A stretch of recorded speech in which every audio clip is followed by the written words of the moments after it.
Hello students, myself Rammeher Singh.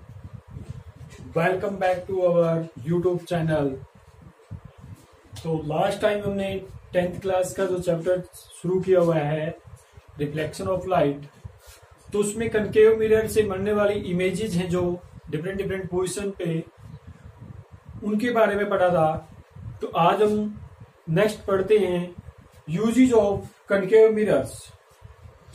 यहाँ पर देखिए कनकेव मिरर्स है जो वो कहाँ पर यूज किए जाते हैं उनके बारे में स्टडी करते हैं। तो फर्स्ट इज, अगर किसी स्टूडेंट ने हमारी पिछली वीडियो नहीं देखी है तो वो कृपया पिछली वीडियोस देख लीजिए, क्योंकि उन्हीं से हमें पता लगेगा कि जो हम अब पढ़ेंगे तो वो किस तरह से आपकी कुछ पोजीशन थी जहां पर इमेज फॉर्मेशन हुई थी। ठीक है, तो वो यूजेज आपके उनसे ये यूजेज उनसे रिलेटेड हैं। ठीक है, तो उन वीडियोस को देखने के लिए अपने चैनल को सब्सक्राइब करें। ठीक है, उसको ज्यादा से ज्यादा शेयर करें और लाइक करें। तो जैसे हम अब पढ़ेंगे यूजेज ऑफ कनकेव मिरर, तो फर्स्ट यूज है जो कनकेव मिरर का वो है आपका एज सेविंग मिरर। ठीक है, जो कनकेव मिरर है इज यूज्ड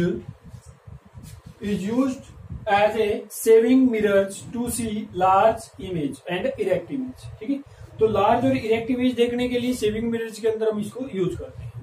देखिए हमने लास्ट में एक पोजीशन पढ़ी थी कि जब आपका ऑब्जेक्ट है जो प्रिंसिपल फोकस और पोल के बीच में लाई करता है तो आपकी वर्चुअल एंड इरेक्ट इमेज बनती है। ठीक है, जो काफी एनलार्ज होती है। तो वही केस इसमें यूज किया जाता है कि सेविंग मिरर्स के अंदर आपके यूज किए जाते हैं। तो इसकी जो फोकल लेंथ इस तरह से ली जाती है ताकि ऑब्जेक्ट की जो लेंथ है वो फोकल लेंथ से क्या हो जाए, कम हो जाए। ठीक है, तो आपको एक इरेक्ट और वर्चुअल इमेज है जो एनलार्ज साइज की वो दिखाई देती है। उसके बाद it is also use by the dentist.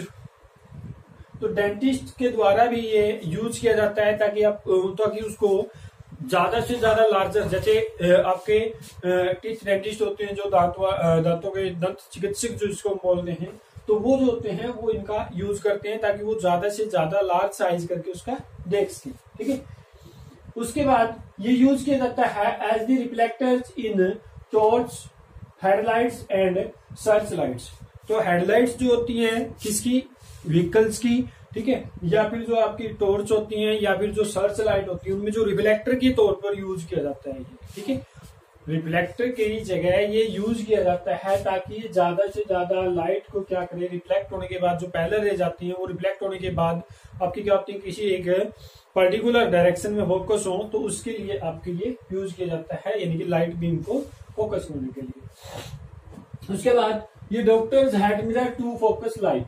तो ये डॉक्टर्स हेड मिरर के फॉर्म में भी आपका यूज किया जाता है, उसके रूप में भी यूज किया जाता है ताकि जब भी कोई डॉक्टर है जो लैंप उसके सामने रखा हुआ है जहां से रेज आ रही है पैरेलल, तो वो पैरेलल रेज आए उससे रिफ्लेक्ट होकर कहां पर फोकस हो, एक पॉइंट पर फोकस हो। जैसे उसने एग्जामाइन करना है कि आपका क्या, जैसे मतलब आंख, नाक, कान वगैरह के अंदर कोई दिक्कत है तो उसको एग्जामाइन करना है, तो उसके लिए आपका ये यूज किया जाता है वहां पर।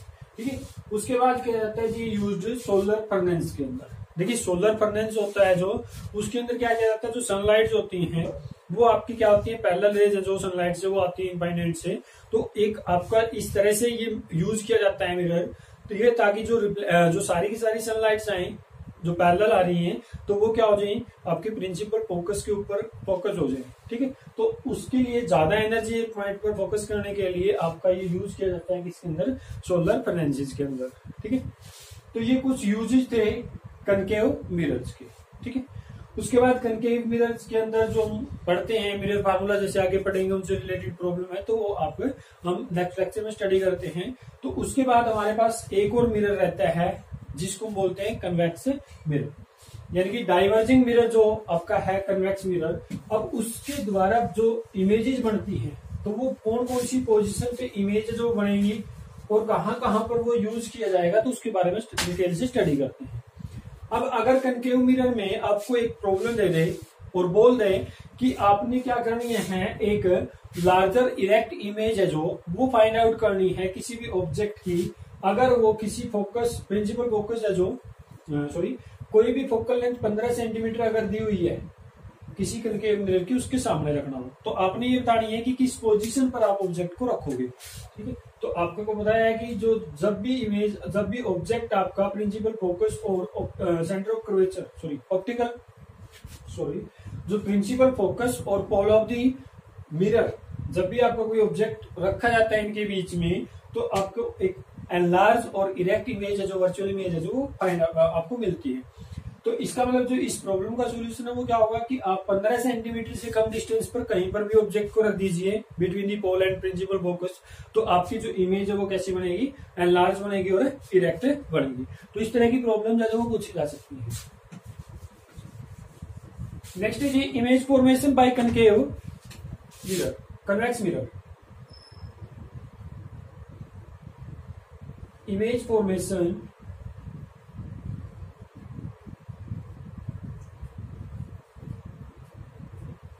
Bye convex mirror. तो कन्वेक्स मिरर के द्वारा इमेज फॉर्मेशन है जो वो किस तरह से की जाती है, तो उसके बारे में हम स्टडी करेंगे। देखिए कन्वेक्स मिरर हमने पढ़ा था कि क्या होता है, ये एक डाइवर्जिंग मिरर भी इसको बोलते हैं, क्योंकि ये क्या करता है, रेज को जो आपकी इसके पैरेलल आती हैं या फिर इसके जो इंसिडेंट होती हैं उन रेज को ये क्या करता है, डाइवर्ज करता है। ठीक है, उनको क्या करता है, ये डाइवर्ज करता है। तो इसके लिए हमें ये पता होना चाहिए सबसे पहले कि रूल्स कौन कौन से फॉलो करिए। ठीक है, जो इमेज फॉर्मेशन के रूल्स कौन से फॉलो करिए, जो रूल्स आपने कनकेव मिरर के लिए पढ़े हैं सेम वही रूल्स आपके कन्वेक्स मिरर के लिए यूज होते हैं। तो मैं एक ही फिगर में आपको इनको बता देता हूं, क्योंकि आप ये पहले पढ़ चुके हैं, तो इसलिए जल्दी ही इसको समझ जाएंगे। जो रेज पैरेलल आती है प्रिंसिपल एक्सिस के, तो रिफ्लेक्शन के बाद वो आपको seems to be goes through, after reflection they seems to be go through principal focus. तो हमें ऐसा लगेगा कि वो प्रिंसिपल फोकस से पास आउट होंगे। ठीक है, तो इसलिए आपको इस तरह से वो क्या होगी, डाइवर्ज करती हुई दिखाई देगी। इस तरह से आएंगे और इस तरह से डाइवर्ज करती हुई दिखाई देगी, ताकि आपको ये लगे कि वो प्रिंसिपल फोकस में से क्या हो रही है, पास आउट हो रही है। ठीक है, उसके बाद दूसरा रूल क्या है, ये फर्स्ट रूल है। दूसरा रूल क्या कहता है कि अगर आपकी कोई भी रे है जो वो क्या हो रही है, इस तरह से फोकस हो, इस तरह से इंसिडेंट हो रही है किस पे, सरफेस ऑफ द मिरर पे, such that it passes through it seems to be passes through इसके प्रिंसिपल फोकस के। तो आपको ऐसा लगेगा कि वो प्रिंसिपल फोकस में से जा रही है। ठीक है, तो after reflection it will go parallel to the principal axis. ठीक है, तो पैरेलल जाएगी प्रिंसिपल एक्सिस। अगर आपका ये क्या है, ये सेकंड रूल है कि अगर कोई भी रे इस तरह से आ रही है कि हमें ऐसा लगे फोकस हो रही है वो किस पे, प्रिंसिपल फोकस पे, या उसमें से जाएगी, तो वो रिफ्लेक्शन के बाद आपकी क्या हो जाएगी, parallel to the principal axis हो जाएगी। ठीक है, और थर्ड रूल आपका ये है कि अगर कोई भी रे आपको इस तरह से इंसिडेंट हो रही है, it seems to be go through see, तो आपको ऐसा लगे कि ये सी के अंदर से, सेंटर ऑफ कर्वेचर के अंदर से पास आउट होगी, तो वो रे आपकी रिफ्लेक्शन के बाद जिस पाथ से आई है उसी पाथ से क्या हो जाएगी, रिफ्लेक्ट बैक हो जाएगी, मतलब रिट्रेस करेगी सेम पाथ को। ठीक है, तो ये थर्ड रूल हो जाता है। सेम उसी तरह से जैसे कनकेव मिरर के लिए पढ़े थे। उसके बाद अगर कोई भी रे ऑफ लाइट जिस एंगल से आपकी इंसिडेंट हो रही है किस पे, पोल ऑफ द मिरर पे, तो उसी एंगल से वो क्या हो जाएगी, रिफ्लेक्ट हो जाएगी। ठीक है, तो उसी सेम एंगल ऑफ रिफ्लेक्शन जो वो क्या हो जाएगी, रिफ्लेक्ट हो जाएगी। यानी कि यहाँ पर angle I equal to angle R है, जो लॉ ऑफ रिफ्लेक्शन का जो हमारा, उसको फॉलो करेगा ये। ठीक है, फॉलो तो यहाँ भी करता है, लेकिन यहाँ पर पी पॉइंट पर भी इसी तरह से रूल को फॉलो करता है, यहाँ पर भी रूल को फॉलो करता है। यहाँ पर अगर आपका क्या हो जाए, इस तरह से हो, ठीक है, एक नॉर्मल डालेंगे तो तब भी आपका आई इक्वल टू आर ही होगा।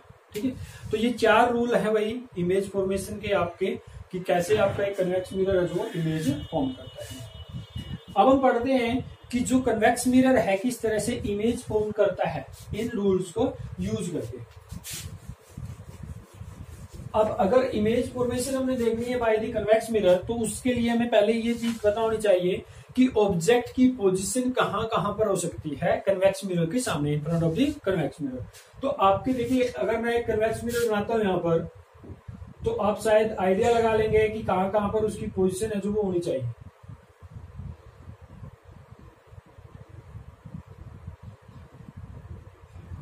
देखिए, कन्वेक्स मिरर के सामने आपका एक वाइड एरिया है जहां पर आपका, क्योंकि इसके प्रिंसिपल फोकस और सेंटर ऑफ कर्वेचर है जो आपकी, वो क्या है, राइट साइड में है, रिफ्लेक्टिंग सरफेस के जस्ट अपोजिट साइड में बनेंगे।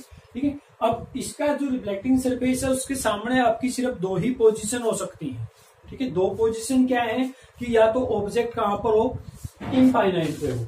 ठीक है, या दूसरी पोजीशन क्या हो सकती है कि ऑब्जेक्ट आपका कहीं पर भी इनफाइनाइट और पोल ऑफ द मिरर के बीच में हो। तो ये दो ही पोजीशन हो सकती हैं। ठीक है, तो फर्स्ट पोजीशन क्या है कि अगर ऑब्जेक्ट आपका कहां पर हो, इनफाइनाइट पे हो, तो मान लेते हैं कि इनफाइनाइट पे कोई भी ऑब्जेक्ट है, तो वहां से क्या आएंगी, पैरेलल रेज आएंगी।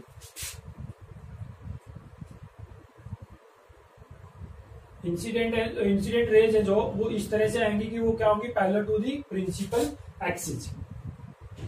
ठीक है, तो आफ्टर रिफ्लेक्शन, अब हमें पता है ये क्या है, डाइवर्जिंग मिरर है, तो ये क्या करेगा, डाइवर्ज करेगा रेज को, लेकिन वो इस तरह से डाइवर्ज करेगा कि हमें ऐसा लगेगा कि वो रेज रिफ्लेक्शन के बाद किस में से पास आउट होंगी, प्रिंसिपल फोकस में से पास आउट होंगी। तो हमें ऐसा लगेगा, सीम्स टू बी, इसमें हमें ऐसा प्रतीत हो रहा है, जबकि एक्चुअल में ये ऐसा नहीं होता, ये डाइवर्ज कर देता है, लेकिन उनको इस तरह से डाइवर्ज करता है कि पीछे करने के बाद हमें ऐसा लगेगा कि वो प्रिंसिपल फोकस में से पास आउट होंगी। ठीक है, तो इस तरह से वो रेज हैं जो वो क्या हो जाएंगी, डाइवर्ज हो जाएंगी। ठीक है, तो वो रेज हमें ऐसा लगेगा कि क्या हो रही है आपकी, ऐसा लगेगा कि किसमें से गुजर रही है, प्रिंसिपल फोकस में से पास आउट हो रही है। ठीक है, तो रिफ्लेक्शन के बाद जो रेज है वो आपको कहां मिलती हुई प्रतीत हो रही है, they seems to be meet at a principal focus. तो हेंस आपकी जो इमेज बनती है वो कहां पर बनेगी, वो कहां पर बनेगी, प्रिंसिपल फोकस पे बनेगी। कहां पर बनेगी, प्रिंसिपल फोकस पे। ठीक है, तो इसकी इमेज प्रिंसिपल फोकस पे बनती है। वो जो प्रिंसिपल फोकस पे इमेज बनती है ना, वो कैसी होती है, पॉइंट साइज। ठीक है, डॉट साइज या पॉइंट साइज। इमेज की पोजीशन क्या हुई, एट प्रिंसिपल फोकस। ठीक है, एट प्रिंसिपल फोकस। उसके बाद आपका नेचर, और जो कनकेव मिरर जैसे हमने पढ़ा था कि इमेज, जो इमेज फॉर्म करता है वो कैसे करता है, रियल एंड इन्वर्टेड करता है। तो यहाँ पर हम देख रहे हैं ये इमेज कैसी बनी है, वर्चुअल बनी है। ठीक है, तो वर्चुअल के साथ जो इमेज बनती है, जब वर्चुअल इमेज होगी तो वो क्या भी होगी, इरेक्ट भी होगी। तो वर्चुअल एंड इरेक्ट इमेज है जो वो आपकी इसमें बनती है। ठीक है, तो फर्स्ट पोजीशन आपकी जब इनफाइनाइट पे ऑब्जेक्ट होता है तो वो आपकी पोजीशन ऑफ इमेज है जो कहाँ होती है, प्रिंसिपल फोकस में होती है। साइज है जो आपका इमेज का वो कैसा होता है, डॉट साइज होता है। और जो आपकी इमेज का नेचर है वो कैसा होता है, वर्चुअल एंड इरेक्ट होता है। ठीक है, तो ये तो होती है आपकी फर्स्ट पोजीशन की जो कन्वेक्स मिरर है जो इसके द्वारा उसकी इमेज है जो किसी ऑब्जेक्ट की बनती है, तो वो कहां पर रखा जाना चाहिए। ठीक है, उसके बाद अगर हम बात करते हैं सेकंड,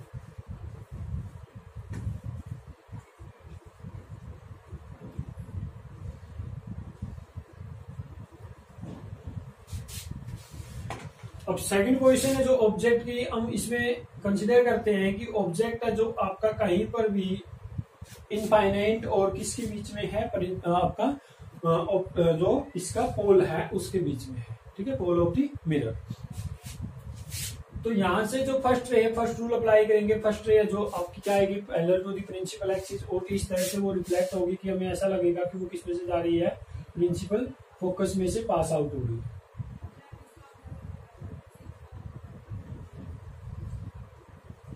ठीक है, तो इस तरह से वो क्या हो जाएगी, रिफ्लेक्ट हो जाएगी। उसके बाद सेकंड रे आपकी क्या होगी, ऑप्टिकल, जो सेंटर ऑफ कर्वेचर में से ऐसा लगेगा कि सेंटर ऑफ कर्वेचर में से पास आउट हो रही है, तो इसका मतलब आपका जो, तो वो क्या करेगी, रिट्रेस करेगी सेम पाथ को, यानी कि जिस पाथ से आई उसी पाथ से वो क्या जाएगी, रिफ्लेक्ट बैक हो जाएगी। ठीक है, तो इसका मतलब आप देखोगे यहाँ से कि जो इमेज है ना वो कहां पर बन रही है, यहाँ पर बन रही है, क्योंकि यहाँ पर ही आपकी ये क्या कर रही है, रेज है जो मीट कर रही है। ठीक है, तो इसका मतलब इमेज इस तरह से बनेगी, वर्चुअल बनेगी, तो आपकी डॉटेड। ठीक है, इस तरह से डॉटेड इमेज है जो वो बनानी है। तो मान लेते हैं कि ऑब्जेक्ट जो आपका है ये ए बी है, तो इरेक्ट इमेज बनी है, वर्चुअल बनी है, तो ए डैश बी डैश। अब देखिए बात आती है कि पोजीशन ऑफ इमेज कैसे आएगा। अगर हम रूल को ढंग से फॉलो करते हैं, अच्छे तरीके से फॉलो करते हैं, तो आपकी इमेज फॉर्मेशन है ना वो बिल्कुल आसान हो जाती है, और आपको एग्जैक्ट पोजीशन है वो इमेज पोजीशन की मिल जाती है। तो जैसे हमें यहाँ मिली, अब हमने रूल्स को फॉलो किया, उसके बाद हमने देखा कि इमेज कहाँ बनी, आपकी पोल ऑफ द मिरर और principal focus of the mirror के बीच में, यानी कि in between the pole and principal focus of the mirror. ठीक है, तो ये क्या होगी, पोजीशन ऑफ इमेज। उसके बाद अगर हम बात करें साइज, तो साइज आपका दिख रहा है कि यहाँ से जो ऑब्जेक्ट है वो लार्ज साइज का था, तो इमेज क्या बनी है, स्मॉल साइज की बनी है। ठीक है, डिमिनिश्ड साइज की बनी है, बहुत मतलब वेरी हाईली डिमिनिश्ड नहीं बोलेंगे, डिमिनिश्ड बोलेंगे कि बहुत छोटी बनी है। उसके बाद आपका क्या है, नेचर। नेचर क्या था जी आपका, वर्चुअल एंड इरेक्ट इमेजेस वो बनती है, वर्चुअल एंड इरेक्ट इमेज बनती है। तो ये दो आपकी क्या है, पोजीशंस हैं ऑब्जेक्ट की, जिनके लिए इमेज फॉर्म होती है आपकी अलग अलग पोजीशन पे। ठीक है, तो ये हमें ध्यान रखनी है। तो जैसे हमने कनकेव मिरर में किया था, केस में किया था, तो इसी तरह कन्वेक्स मिरर के केस में भी आप एक टेबल से इसको याद कर सकते हैं। ठीक है, एक टेबल उसकी है जो वो बना सकते हैं। अगर आपको इमेज फॉर्मेशन पता लग गई है तो उसकी टेबल कैसे बनाते हैं, तो जैसे हमने उसमें लिया था, सीरियल नंबर लिया था, उसके बाद पोजीशन ऑफ ऑब्जेक्ट, उसके बाद पोजीशन ऑफ इमेज, उसके बाद साइज ऑफ इमेज और नेचर ऑफ इमेज।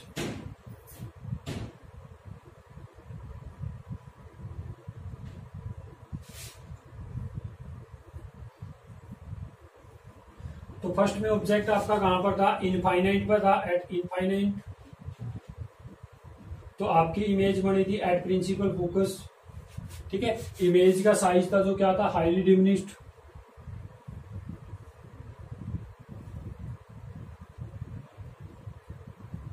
जिसको आप पॉइंट साइज भी बोल सकते हैं। ठीक है, डॉट साइज भी बोल सकते हैं। नेचर कैसा था जी आपका, वर्चुअल एंड इरेक्ट।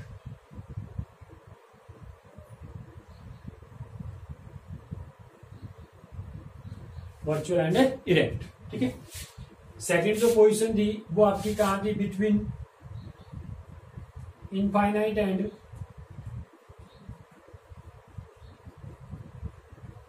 पोल। ठीक है, पोल और इनफाइनाइट के बीच में थी।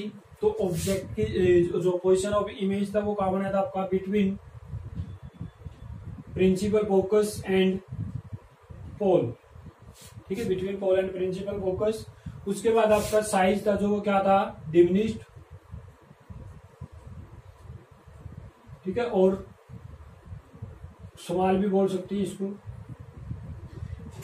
Very small. ठीक है, और वर्चुअल एंड इरेक्ट इमेज का जो नेचर था वो क्या था, वर्चुअल एंड इरेक्ट। ठीक है, तो इस तरह से आप क्या बना सकते हैं, उसकी टेबल है जो वो भी बना सकते हैं। तो हमें मेन चीज क्या है यहाँ पर जो पॉइंट आउट करनी है वो है रूल्स। जो इमेज फॉर्मेशन के लिए रूल्स यूज किए जाते हैं वो आपने यहाँ पर ध्यान रखनी है। उसके थ्रू, उसके अकॉर्डिंगली आप क्या बना सकते हैं, इमेजेस वो बना सकते हैं। ठीक है, तो अंडरस्टैंड, तो ये आपको बात समझ में आ गई होगी। अब हम पढ़ते हैं लास्ट टॉपिक आज का, इसकी यूजेज।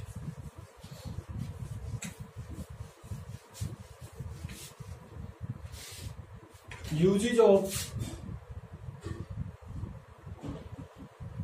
Convex mirror.